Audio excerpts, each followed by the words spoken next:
Hey there, GP family. We are pressing on in our GP Read Bible reading program.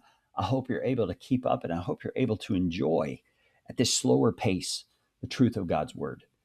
We're looking at Numbers chapters 12 through 19 this time, plus Psalm chapter 90. Now, Romans 12 through 19 continues the story of Israel as they've come out of Egypt and they are moving through the promised land moving through the wilderness toward the promised land. You're going to see a situation where some opposition to Moses' leadership rises up from a very surprising place. Read very carefully there. You're also going to see that when they reach the Jordan River and are ready to go over into the promised land, Moses does something very wise. He sends spies into the land to get the lay of the land, understand what's going on.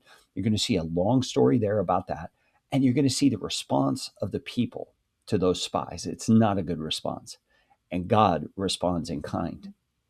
You're going to see some various laws recorded in this section, laws about sacrifices, laws about unintentional sins, laws about the Sabbath, and an example of someone who breaks the Sabbath and what they do about that. You're going to see descriptions of tassels that they were to wear on their garments and why.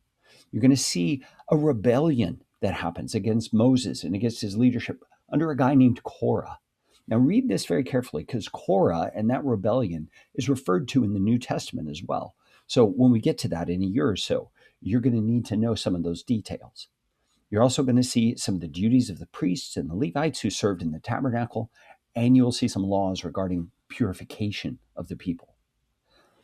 You're going to read Psalm chapter 90, which is a psalm of Moses. That's why it's inserted here. And we believe Moses probably wrote this during this season when they were traveling in the wilderness.